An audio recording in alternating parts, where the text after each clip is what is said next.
Hola, buenos días. Vamos a continuar con la lectura comentada del libro. El libro Sin pensar existo. Entonces hoy la sugerencia que habéis hecho es el apartado 3.10.1, cambios paulatinos. Porque uno cuando medita enseguida se cuestiona, ¿y cuándo cambiaré? ¿Cuándo voy a notar las mejoras? ¿Cuándo voy a apreciar los beneficios? Ayer mismo participé en una entrevista. Y una de las preguntas después, o sea, después de la entrevista, los asistentes podían hacer preguntas. Y entonces una fue así. ¿Y en cuánto tiempo voy a percibir cambios en mi atención o en aspectos de mi vida? Entonces la respuesta va en la línea de este apartado. O sea, los cambios son paulatinos.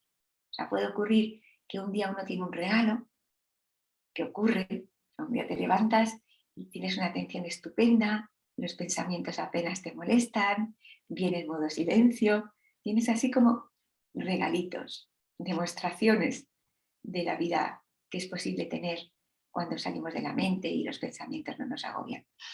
Pero si no, los cambios son un poco a poco porque al final un cambio, para que se produzca, necesita que se haya producido el cambio a nivel neurofisiológico.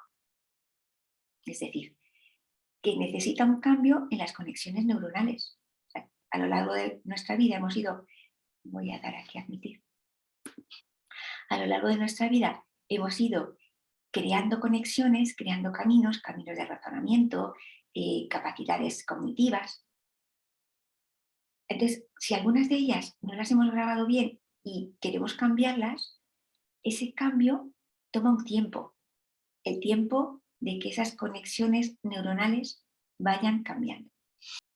Los cambios paulatinos son los que descubres que se han producido al cabo de un cierto tiempo. Por ejemplo, un día te das cuenta de que hace meses que no le das vueltas a ninguna situación conflictiva con otra persona. Cada situación la has vivido en su momento, has tomado la decisión, has dicho o hecho lo preciso o lo que consideraste oportuno. Haces memoria y no recuerdas que ninguna de estas situaciones se haya recreado una y otra vez en tu cabeza en los últimos meses. Digamos, es uno de los aspectos, pues en mi caso, más evidentes y más agradables. Los cambios paulatinos se van produciendo a medida que modificas tu manera de dirigir la atención, a medida que la vas centrando y serenando. El modo pensar pierde el poder total sobre tu atención, que va pasando a su verdadero sueño, a su verdadero dueño, el modo observar. La atención dirigida desde el modo observar va realizando una tarea de depuración del modo pensar.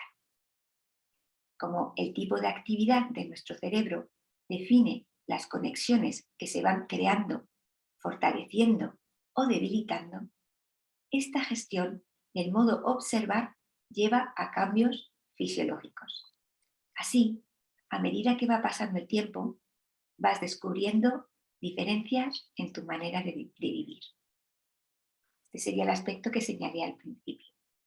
Con tu modo observar, lo vas potenciando y eso quiere decir que aumenta el control sobre tu atención. La gran libertad es la atención. En función de cómo diriges tu atención, llevas a tu conciencia una información u otra, con lo cual potencias unas conexiones neuronales u otras. Entonces, a base de potenciar las coherentes, las fisiológicas, las que funcionan bien, las funcionales, quería decir, pues eso va repercutiendo en tu base, tu estructura cerebral, digamos. En mi caso, algunos de los cambios paulatinos observados son disminución de la frecuencia e intensidad del modo pensar tipo reaccionar. El modo pensar tipo reaccionar es el que alguien te está diciendo algo y ¡pum! Enseguida tienes un rebote, opinas algo, reaccionas. Ocurre algo, ¡pum! El comentario del modo pensar. Pues así sí, pues así no. Entonces es como al final como, como una adicción, es como si estuvieras rebotando en tu cabeza continuamente los pensamientos y las reacciones. Entonces, cuando tú observas en algún momento hacía la analogía de la pelota del pinball que va a ir rebotando, cuando tú empiezas a observar la pelota, la detienes, deja de hacer pum, pum, pum, pum por la cabeza, ¿no? La observas y dices, no, no quiero esta reacción, y se va diluyendo. Entonces, lo que voy a hacer es leer los diferentes puntos y, por favor, si alguien quiere participar con respecto a ese punto, algo que haya observado en su vida, por favor lo hacéis. ¿De acuerdo? Simplemente habéis micro y participáis. Vale. Disminución de los pensamientos repetitivos no deseados. En realidad, hay una gran disminución de los pensamientos en general. Noto que me va resultando más fácil dirigir la atención a los temas precisos de cada momento. Si realizo una tarea intelectual, el modo observar está presente para gestionar la labor del modo pensar. Si es una tarea manual o una actividad no intelectual, a veces me doy cuenta de que hay modo silencio. O bien, una base de modo silencio en la que algún pensamiento quiere llamar a la puerta, pero no se pone pesado. Este sería como un aspecto muy global, que retoma con lo anterior, ¿no? No sé si habéis observado este punto, ¿no? Que ya no hay tantos pensamientos repetitivos no deseados. Continúo. Disminución y algunos días desaparición de la sensación de tener una lista de tareas agobiantes. Este quizás es un punto que también habéis apreciado. Yo antes vivía como con una sensación de lista de tareas inalcanzable. Algún día terminaré. Pero de vez en cuando me venía como, tienes que hacer esto otro. Desaparición de angustias respecto a cómo han de estar las cosas. Por ejemplo, el orden de la casa. Hay muchos temas que son creados por los pensamientos. Cuando disminuyen, vas notando cambios en tu manera de vivir determinadas situaciones. Por ejemplo, si el ego no viene continuamente a decirte lo que vas a hacer en el futuro, vives más en la tarea actual y cesa el agobio de pensar en todas las cosas que tienes que hacer algún día. ¿Habéis notado algún aspecto en este sentido? Maite, yo me siento totalmente identificada con la lista de tareas en la cabeza y ese agobio que tú misma te creas una película y te agobias más todavía porque empiezas a darle vueltas y no me da tiempo y tengo que hacer esto y esto. Es increíble. ¿Cómo lo has gestionado? ¿Has notado que el modo observar te ha ayudado a gestionar este punto? Estoy en ello, lo estoy intentando, pero sí que hay días que como que no lo controlo. Hay días que sí, que a lo mejor estoy más centrada y lo intento controlar, pero hay días que estoy en ello todavía. Sí, ese punto es muy importante, o sea, porque siempre uno espera que llegar ese momento en el que ya perfecto. No, en realidad la vida es un continuo ponernos en juego. Entonces, por eso que es importante verlo a largo plazo, ¿no? De vez en cuando tratar de recordar hace un año cómo lo vivíamos. Pero es verdad que esto es uno de los temas muy importantes. Y el truco es esto, que poco a poco te das cuenta que estás más en lo que haces. Porque si te viene un pensamiento de lo que harás después, dices, no, ahora estoy en lo que hago. Yo apoyo lo que dices, Maite, en el sentido de que, por hablar con María José, creo que era María José quien comentaba, que si lo miras de un día para otro, como que la mente te fija la parte negativa, ves, no lo has conseguido, ves, otra vez estás... Y sin embargo, si lo miras con un poquito de perspectiva, oye, pues desde que comencé a meditar, es cierto que reacciono menos, es cierto que, pues fíjate, sí, algo he conseguido. Y poner la mente y la atención en esos pequeños momentos o largos, según cómo vayamos, de logro, más que fijarnos en los momentos en los que pues no lo has conseguido. Pues evidentemente a todos de vez en cuando nos pilla, ¿no? El modo rebote o el modo...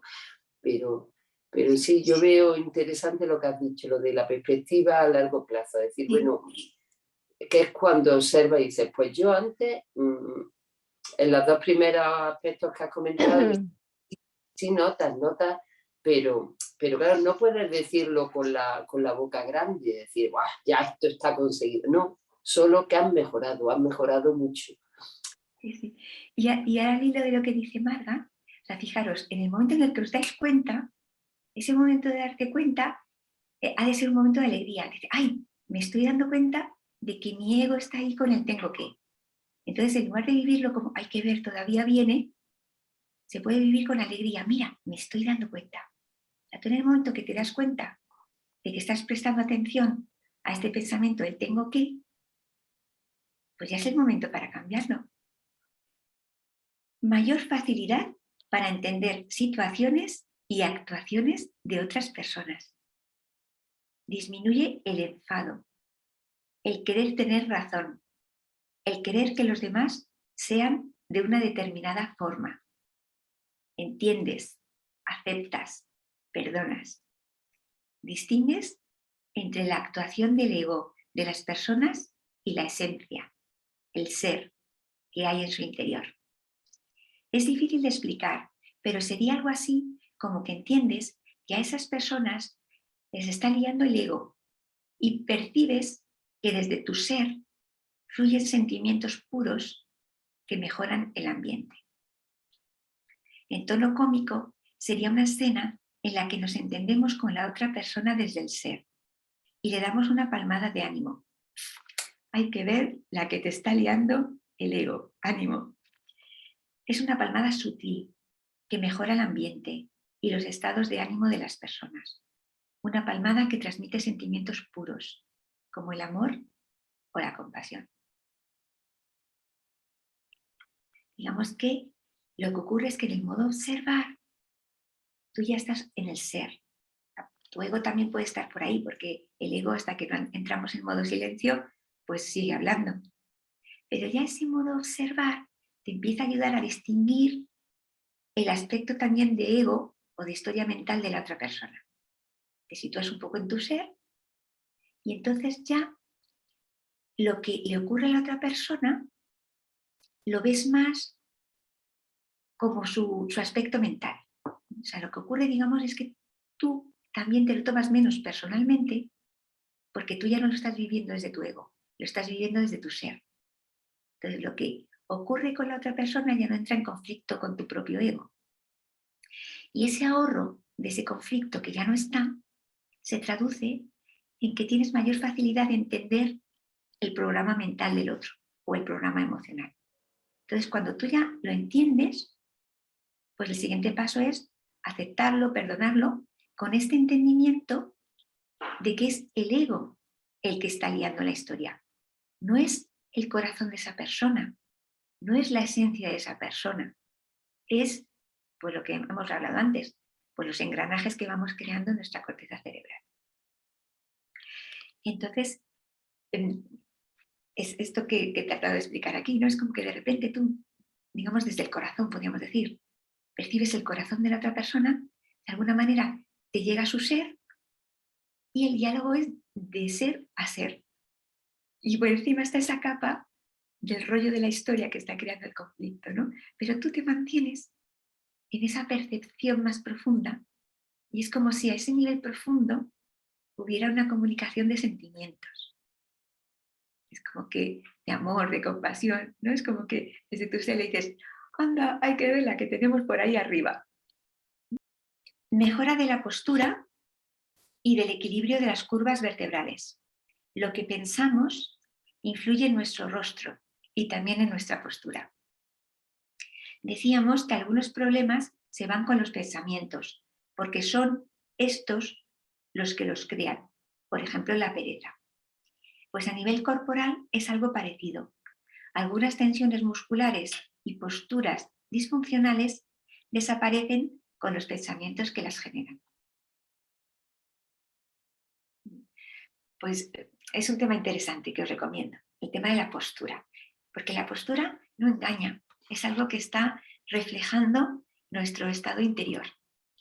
Y lo interesante es que también podemos trabajar en el otro sentido. O sea, por eso cuando meditamos a veces hacemos sugerencias de buscar una postura digna, buscar el equilibrio, porque ese equilibrio también ayuda a nuestro estado mental. Puede ser en los dos sentidos, que al mejorar por dentro observas que por fuera tu postura es más equilibrada, más agradable, más digna, pero lo interesante de este aspecto es que también podemos trabajarlo desde el propio modo de actuar. O sea, modo observar con modo actuar, pues hacemos cambios voluntarios en nuestra postura o en nuestro rostro.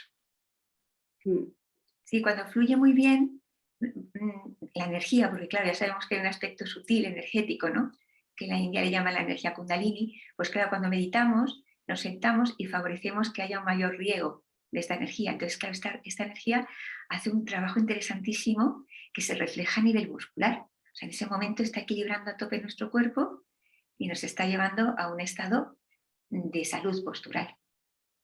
Luego, claro, pues hay que solucionar también los temas y la recuperación del cuerpo precisa su tiempo. Es igual que lo de los programas neuronales. Tú meditas y ese ratito estás con ese fluir de la energía como que tranquiliza todo y gozas de unas sensaciones y unas experiencias maravillosas. Pero luego, en el día a día, los programas siguen estando ahí y hay que arreglarlos, ¿no? Pues algo así. Disminución y algunos días desaparición del gasto de energía a través del modo pensar, alimentando argumentos inútiles. Es como salir del teatro montado por lo que pretenden nuestros personajes interiores y tomar la decisión desde nuestro ser. ¿Cuál es la llave? No tener un interés excesivo en que ocurra algo en particular. Si nada exterior atrapa tu deseo mental o emocional, entonces eres libre para tomar cualquier decisión. Así, puedes elegir fácilmente lo que conviene más a tu equilibrio interior.